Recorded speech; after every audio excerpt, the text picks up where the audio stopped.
Praise the Lord. Dear friends, welcome to the Bible Pilgrimage, a study of the Bible.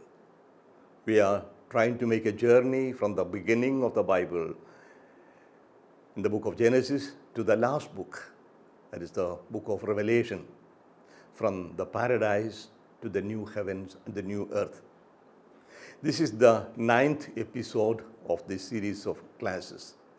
Today we are going to read and trying to interpret the third chapter of book of Genesis. The first chapter deals with the creation of the universe, and second chapter deals with the same theme, focusing mainly on man, woman, and paradise. Now in the third chapter, the Bible tells us how the man lost the paradise, how sin entered into the world, what is the beginning, what is the reason of all the evil that we encounter, experience, the origin of sin, the origin of evil, and also the origin of the history of salvation, where God promises that He will not abandon the sinful humanity to itself to be ruined. Now we'll start reading the first part of the third chapter, the book of Genesis. Now, the serpent was more subtle than any other wild creature that the Lord God had made. He said to the woman, "Did God say, 'You shall not eat of any tree of the garden'?" And the woman said to the serpent, "We may eat of the fruit of the trees of the garden."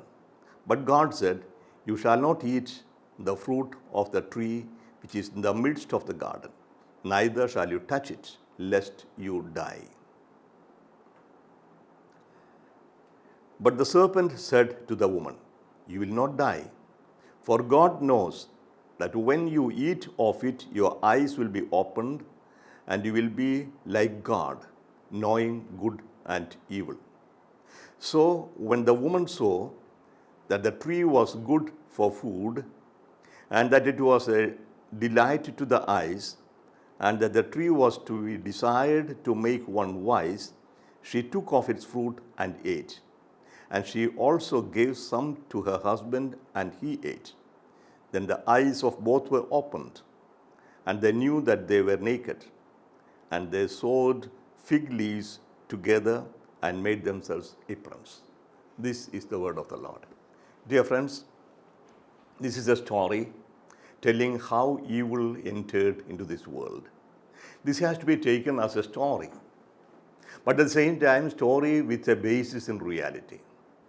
There are characters which are representative of a reality. And this is how explaining something which is very difficult to understand. So the sacred author is using symbols in a kind of mythological way of saying, a symbolic way, storytelling. And this is a peculiar character of the Yahwist author we have already seen. An anthropomorphic way of saying about God, speaking about God as a human person, someone whom you can see and hear and touch and feel, someone who has the ability to contact with the people. So it's a way of telling stories. But at the same time, we cannot just stick to the stories, the details of the stories, but ask, what do all these mean? Here the question is, what does all this mean? We have three characters here. You have the woman, you have the serpent, and you have the man. And it seems that the woman has been tempted, attracted by serpent, and the woman was forced to break the commandment of God knowingly, and the man, without any objection, cooperated with her. But the question to be asked is, why the serpent and why the woman? In fact, the commandment was given not to the serpent, not to the woman, but to the man. But here the dialogue starts with the woman and the serpent. So what does the sacred author want to tell us with this serpent and woman? So serpent is presented as a creature, but a subtle creature, subtle, shrewd, crooked, cunning. Something about the nature of the serpent. But why serpent? Can serpent speak? Can a woman have a dialogue with the serpent? These are questions which should not be asked to a story. Take as it is. Now, the question to be asked, why the woman and the serpent? Why not the man?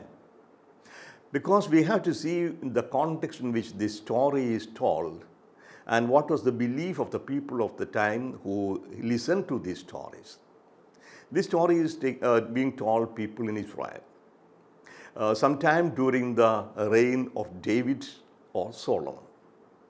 So telling the story of the origins, but during the time of monarchy. And this is being told in the land of Canaan. The first thing we should notice is snake or serpent was considered as God and worshipped by the Canaanites. And this is not something strange. Here in India, we have so many serpent shrines, and many cities are called by snake. Nagapur, Nagarur, and so Nagapattanam, Nagapalayam. So Naga is a snake. So there is and there are temples for snakes in India. So the snake or the serpent was considered as god of life, and they were worshipping the snake. And second thing we have to keep in mind, the people of Israel, when they came to Canaan, they had a religion of their own. They believed, they worshipped Yahweh, but the Yahweh has no picture, no pompous feast, anything like that. So, invisible God. So, the people wanted to see a God whom they can see, whom they can take around and celebrate, and who will approve of their actions. So the people of Israel, when they came to the land of Canaan, they were attracted by the temples and worship of the Canaanites.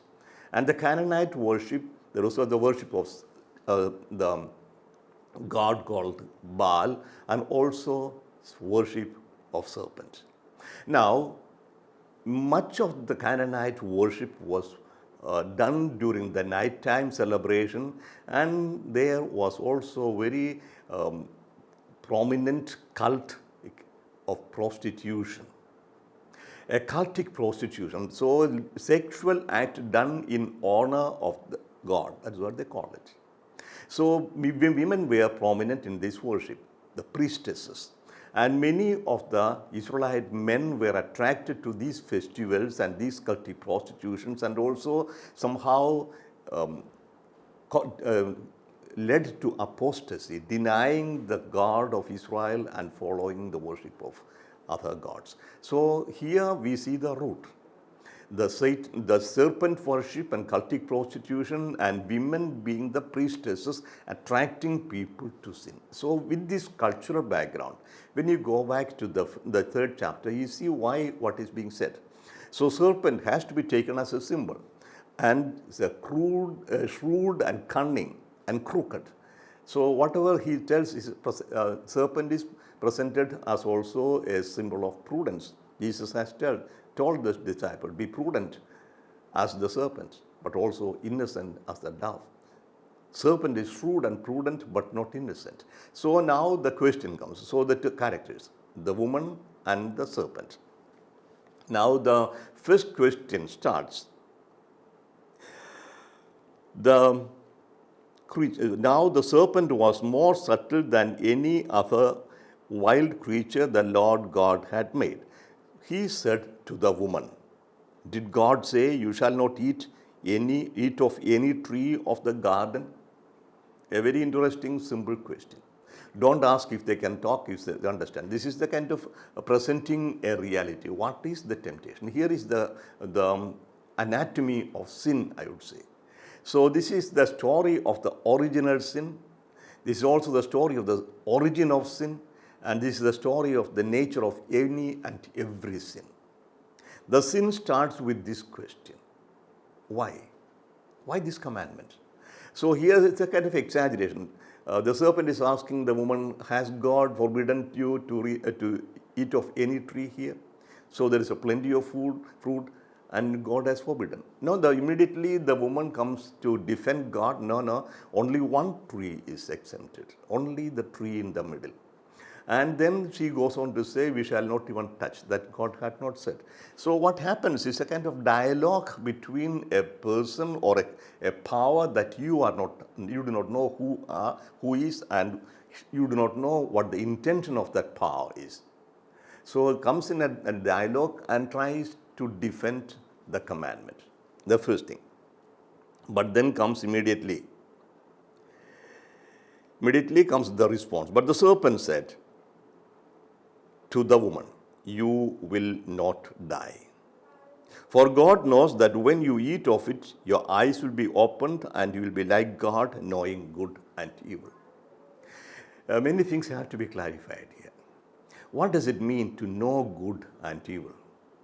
Is it to distinguish between what is good and what is evil? You have to. You should know what is good and what is evil so that you should avoid evil and do what is good. So it's not that distinction between good and evil that is not meant here. It's not knowing the difference between good and evil. It's knowing good and evil. What does it mean to know good and evil? It has many implications. First, good and evil can mean everything, that you become omniscient. And now we know more than any time that the knowledge is power. The knowledge is power. So when you are omniscient, when you know everything, you are all powerful. That would be one temptation. So that by eating this fruit, you will become you know everything and you have the power over everything. That is one interpretation. May be true, may not be. There is another interpretation given to this. To know good and evil means to have the authority, the power to decide what is good and what is evil. That is more serious. To know good and evil means I know what is good and I know what is evil. That means I decide what is good for me and what is evil for me. That means I don't accept anybody to tell me don't do that or do this. I am the supreme authority. So I present myself as the criterion of morality. What I want is good and what I do not want is evil. So I will be the criterion, the supreme authority who decides what is evil and what is good. I am all powerful and I decide everything. So here is the temptation. So it's not eating a fruit or anything. Now the question is, can a person be a criterion of evil?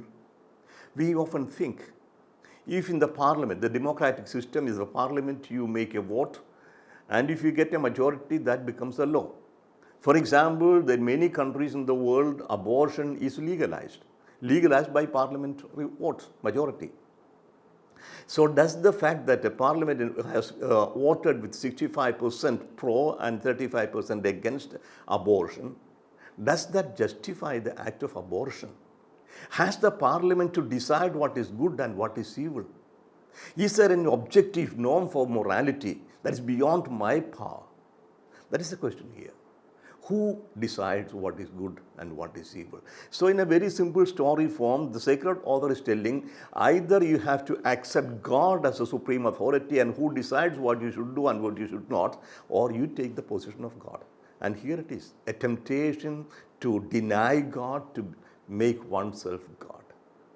I have a small, very simple example.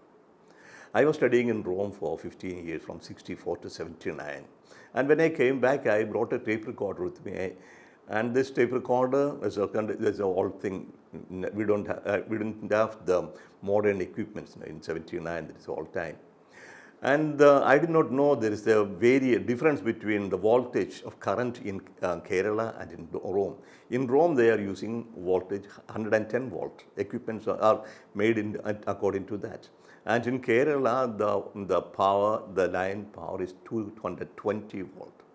I brought this tape recorder, plugged in and switched on, and my tape recorder was burnt. Because this equipment was not made for the power of 220 volt. It is only 110. That's why you have always the user's manual. When you take an equipment, you know what is meant for, how it is to be used and how it is not be used. So the commandments of the Lord, the 10 commandments or the commandments of God are the user's manual. God tells who you are, what you are made for, what is possible, what is not possible, what is allowed and not allowed. It's not a capricious decision of God. It is for your good. And here you consider the serpent instigates or makes the person think that we are somehow kept ignorant about the tremendous possibilities, and God is somehow making us slaves. So independent, declare independence of God, make yourself omnipotent. Eat that fruit and your eyes will be opened. And that's what, and you will be like God. What does that mean? You will be like God. They were created already in the image and likeness of God. Now you want to be like God means you want to be God. That you don't want to have anybody above you. I am God. And this is behind every temptation. Denial of God, rejecting God, considering God as a despot, as a authoritarian who makes you slave. And in many religions, people consider God as the Lord and people are slaves. Not in the Bible. The Bible, God has created man and woman in His own image and likeness, and the people are called to be the children of God. But here, the temptation is to deny God and take the position of God. So now comes the mind is being clouded by this temptation. See how it works on the mind of the woman. So the woman saw that the tree was good for food, and that it was a delight to the eyes, and that the tree was to be desired to make one wise. So all the capacities, the abilities of the person is somehow clouded. First comes through the senses, the eyes, the fruit. Any sin comes like that, through the 5 senses you have, through ear, through hearing, through seeing, and through speaking, etc.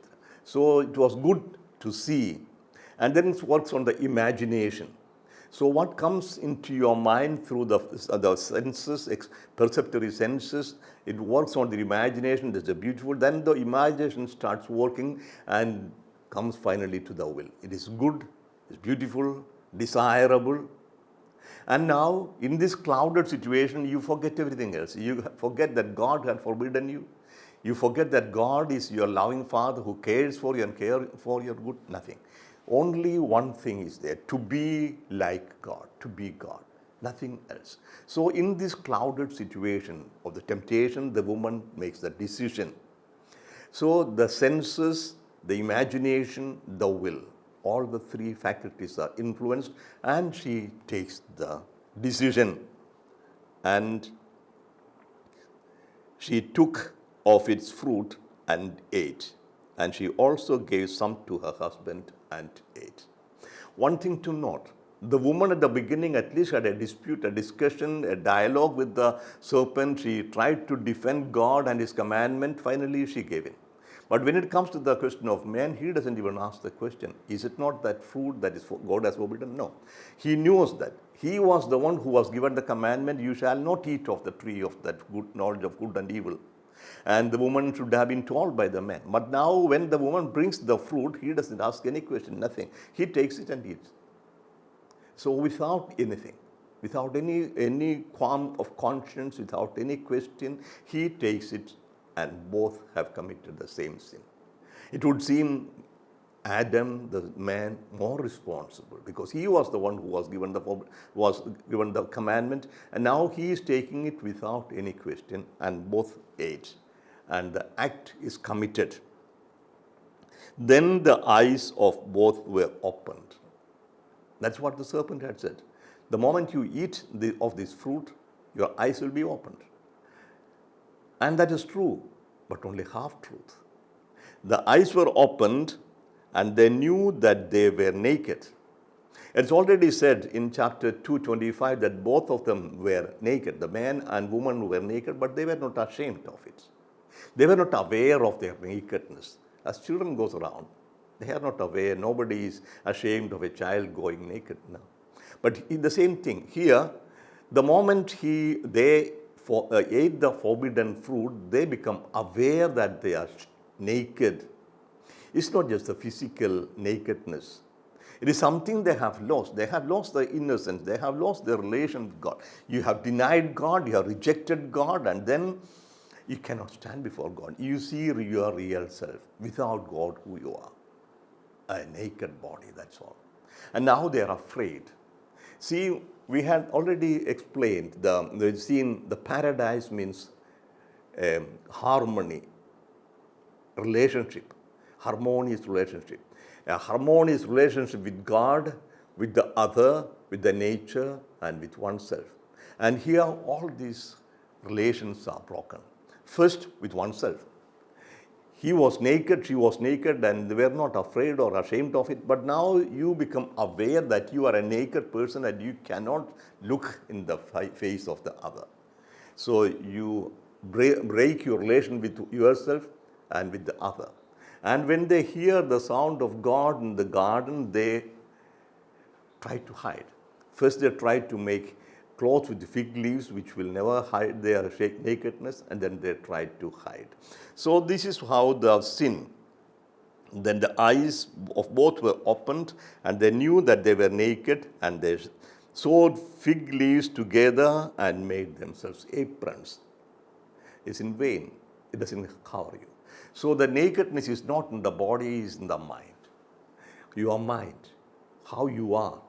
Even if you are fully covered, you feel still ashamed if you have done something which you should not have done. So it is an inner feeling. So here something is lost. You lost your freedom, you lost your relationship, you lost the harmony, and you lost the paradise.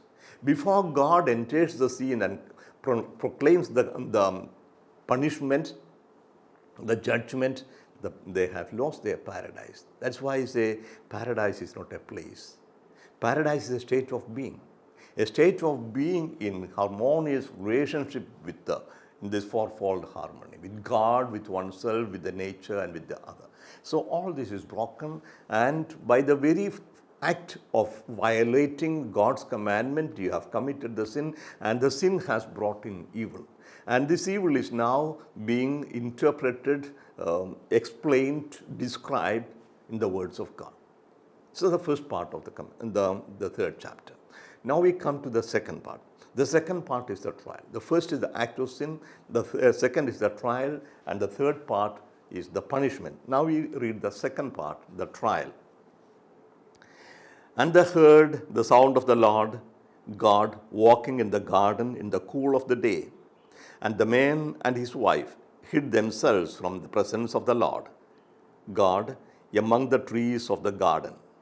But the Lord God called to the man, and he said to him, "Where are you?" And he said, "I heard the sound of thee in the garden, and I was afraid because I was naked, and I hid myself." He said, "Who told you that you were naked? Have you eaten of the tree of which I commanded you not to eat?" The man said, "The woman whom you gave to be with me, she gave me fruit of the tree, and I ate." Then the Lord God said to the woman, "What is this that you have done?" The woman said, "The serpent beguiled me, and I ate." So this is the trial. The serpent is not questioned because God knows and will know he is the culprit. And he did it willingly, knowingly. So the question, the situation of man and woman and God's intervention into the scene is again a storytelling. So they were afraid. What happens by the act of sin? What does sin to the humanity? That is what it said. Your relationship is broken, you are afraid, you are ashamed, and you want to hide. You run away. And where are you going to run away from God? A God who is omnipresent, a God who sees everything and everywhere. Where can you hide? That's the psalmist. Where can I go away from God? You cannot hide. So God appears, or God tells them, asks them the first question. The first question God ever asked humanity is this: where are you? Where are you? It's not that God doesn't know where he is, where they are. Of course, this is a question: where are you? What is your relation? What is your present situation? Where are you? What are you doing? Why are you hiding? So the persons who were so happy to listen to God, to walk with God, As they used to do at the evening, God comes and walks with them. There is a way of telling. And today they are afraid of this friend of theirs. A person for who's coming, they were waiting so far, now they are afraid. The moment they hear the sound of God walking in the garden, they are afraid. So that is what sin brings. Fear. You are afraid of everything. Sin, the guilty consciousness, the sense of shame, fear. And now God is asking, where are you? And Adam says, more. I heard your sound in the garden, and I was afraid because I was naked. And then God says, who told you that you are naked? So this is a kind of examination of conscience. So the question, where are you, is asking everybody, where are you? Where is your present situation? What is your present situation? Your relationship with God, your relationship with one another, to yourself, to the nature, where are you? And if you are afraid, if you are ashamed, if you are feeling guilty, why? What have you done? Why is it? Have you eaten the forbidden fruit? Have you done something that was forbidden? So that is the examination of conscience, God making people aware where it is gone wrong. But the question is answered in a very funny way and very strange. The first time the man saw the woman, he was so happy. He was singing a love song. Now finally is the flesh of my flesh and the bone of my bone. Because she is taken from Ish, she will be called Isha, is be woman. So that is love, all possessive love, all happy. Now see how he responds. The woman whom thou gavest to be with me, she gave me the fruit of the tree. This is not how he had first felt. When he first saw the woman, he didn't think of God or anything. He was so happy to have her as his own. Now, since he is caught of a criminal act, of a sinful act, now he is rejecting the woman who you gave to me, as if God is responsible for this. I am not responsible. Thee gave me, the woman gave me, and ultimately you are the one who gave this woman. If this woman was not there, I would not have committed sin. That's what he said. I don't take up the responsibility. That's putting the responsibility of the sin on the shoulders of others, another. When you are caught, very natural. Every time it happens. The woman, God doesn't ask further, but he goes on to ask the woman. The woman, poor thing, she accepts, but she tells the truth. She had been deceived by the serpent, meaning she believed more the other than God. Now, serpent is presented here as a rival of God, who puts God in a very bad situation, a position. So paints a very dark picture of God as one who is jealous, one who is possessive, one who is dominating, etc. And now the woman believed more the tempter than God and accepts the fact, I ate. So both have committed the sin. So the trial is over. Both they have become aware of their sinfulness, the responsibility of their sin. Now comes the judgment, the condemnation. Now, the judgment starts with the serpent. See how the story is being narrated. In the beginning, the story begins with the serpent. The serpent as the creature most shrewd or most cunning of the creatures. It started with serpent, and the questioning of the sinners the hearing starts with man. And now again the judgment starts again, the main culprit with Satan or with the serpent. The Lord said to the serpent. God doesn't ask him, God doesn't give any time for his excuse, only pronounces the judgment. And what is the judgment? Because you have done this, cursed are you above all cattle and above all wild animals. Upon your belly you shall go, and dust you shall eat all the days of your life. Should not ask if the serpent was walking on 4 feet or was flying, nothing of that. The serpent is one who crawls on the stomach, the belly. So this is called the etiology. Why is the serpent crawling when all the animals are walking or flying. That's one thing. It's presented as the result of a judgment, of a punishment. Then the serpent eating dust. We don't know. So say people think that serpent eats dust. It's presented as a condemnation. But the picture behind this, with the serpent eating dust, is the picture of a battle. When the battle is won, the conquered, the defeated king will be brought to the presence of the victorious king, and the loser will be asked to lie down flat on the ground and open the mouth and lick the dust.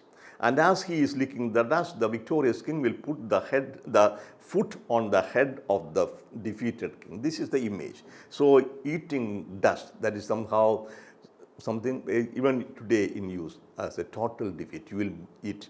And now what is more important comes the verse 15.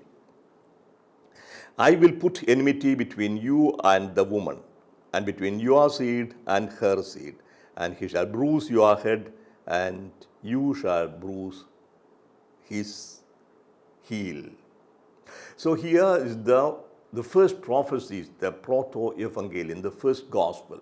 This is presented as a judgment or punishment on Satan, the power of evil, but is presented also as a promise that the seed of the woman will crush the head of the serpent.